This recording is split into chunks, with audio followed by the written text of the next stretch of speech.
So I invite you to close your eyes and visualize a beautiful rainbow. And this rainbow goes across the sky in a beautiful arc and lands in a pot of gold. And yet the pot of gold is, as we heard earlier, a cauldron of liquid light and love. And so in this visualization, feel, sense, or imagine being transported by a fluffy white cloud up onto that rainbow, the beautiful rainbow mist of all the colours in the spectrum of light.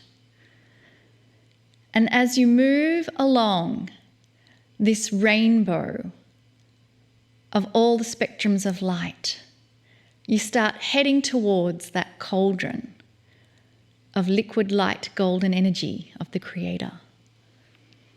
And as you start to glide and move down this rainbow, all the fears, worries, stress, and anxiety of the day are being melted away. They drop from you. They fall away like little misty sparks that just dissolve. And as you move further and further down the rainbow, you start to feel the love essence of the golden cauldron calling to you. Come sit with me. Come be a while. Come and relax and hear what the Creator has for you. And so now we gently sit in this beautiful liquid light cauldron as we now prepare to hear the message from Kryon.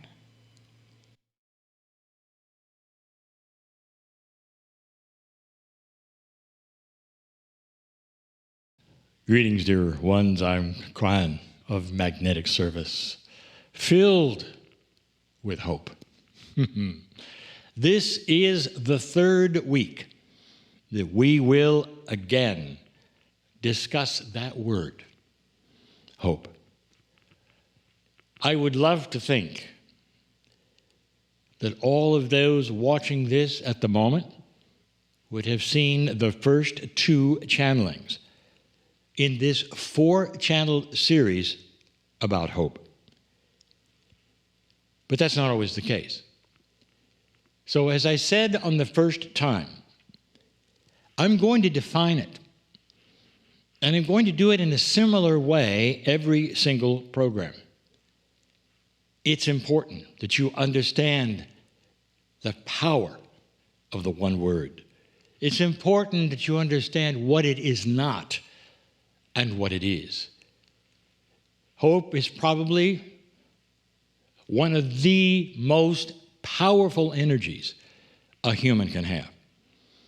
And I'm going to explain as much as I can, and I'm also then going to give you an area of the 4 hopes that we are covering, the one for today. But I must go through this first. I want you to see and feel and understand what hope truly is. There are several attributes. One, the first, is what hope is not. Hope is not faith. Now we're dealing with words here. Words in many languages mean many kinds of things.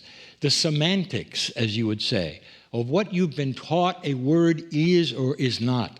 This may then change that. I hope it does. It will help you to perhaps reframe what hope truly is to me, or what it is to the other side of the veil. It's so important. Hope is not faith. Faith is something that has been given to you as a word where you trust unseen forces to then do something for you that you're not doing yourself. That is the element of faith. Hope is not faith. Hope is active, faith is passive. This is how we will define it for these lessons that I'm giving you in these 4 weeks. It's what hope is to me, to you, in the teaching of today that I want you to grasp. Let's go with the first one. Hope is the energy of positive expectations. Hope is something you send forward for yourself. Imagine that long train track of your future, of your life, or for instance, just a little bit of the next week or 2 or 3, doesn't matter. If you truly have that energy of positive expectations to put in front of you, it changes everything. Absolutely everything. 2 people in a room. One tells the other, you're going to die because you have this certain disease. In comes the third person who says, wait a minute, there's been new research. No, you're not. There's something else.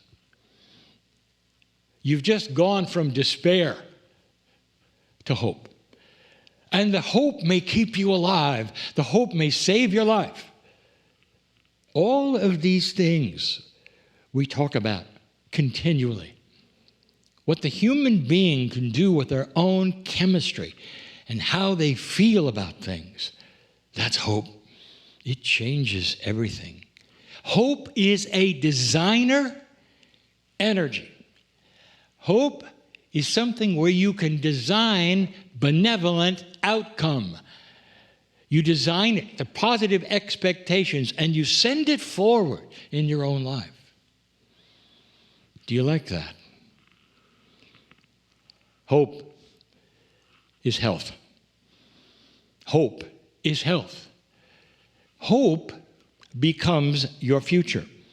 It's an energy that's so active that it becomes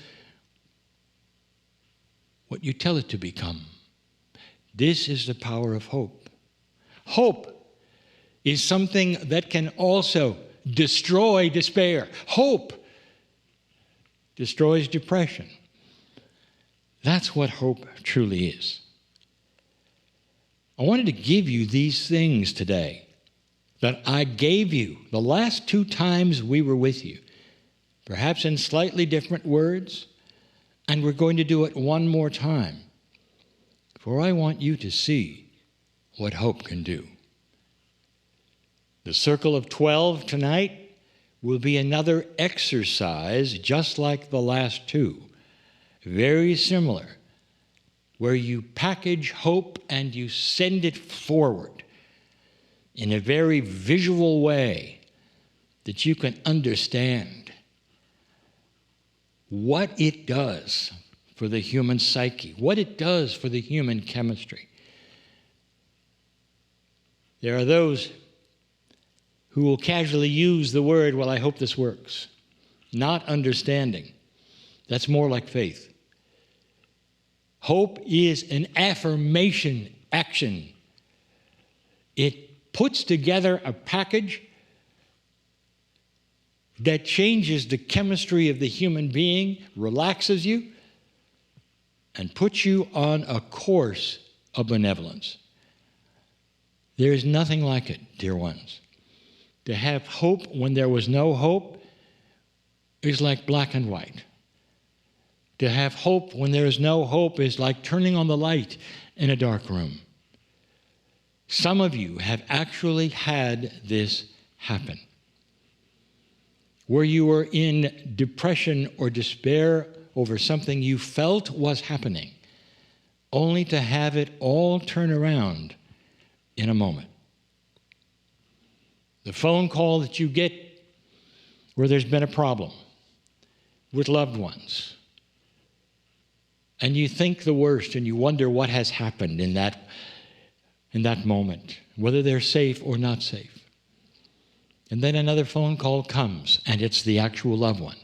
Mom, Dad, I'm fine.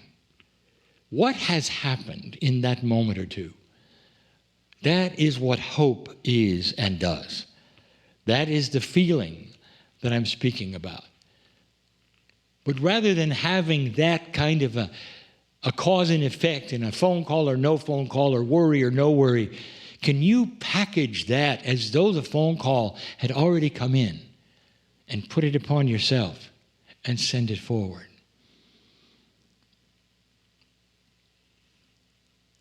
This week, I want you to concentrate on one hope for the planet.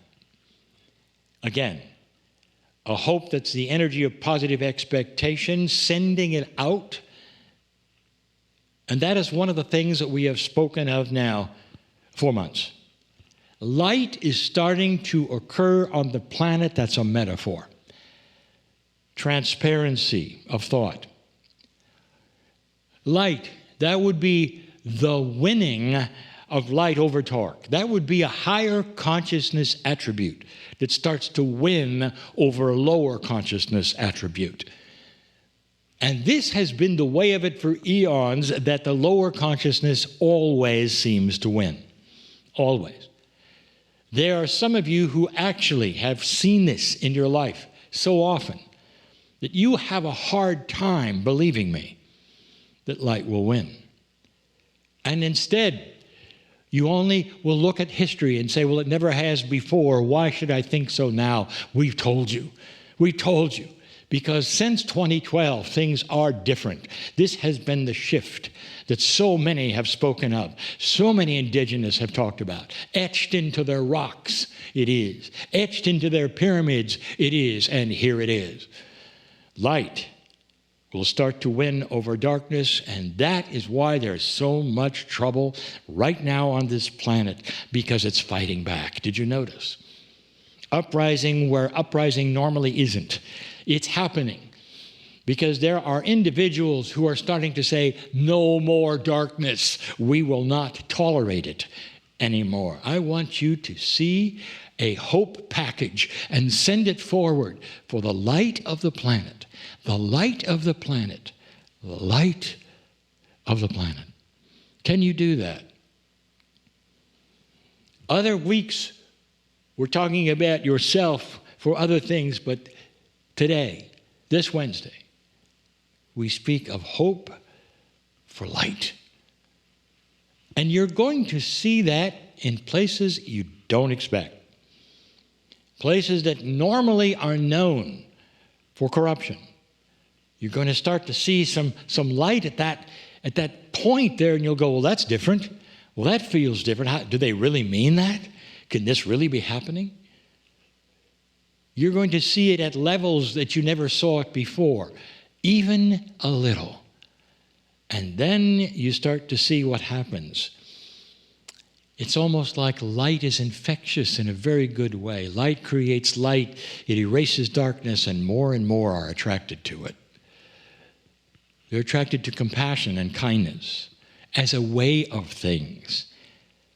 They're attracted to truth as a way of things. You're attracted to those who would think forward. What is the best solution for this or that puzzle, or what will help the most people, truly help them? And they move, you might say, in ways, this darkness that goes from greed and corruption more and more to the opposite, where they see compassion and kindness as a result. They see it as a goal. And they start to see things completely differently than ever before. And that's the key. Light for this planet. Can you do it? Can you do it? Can you sit and send light? That is the hope of the planet at this moment, this day, right now. And so it is.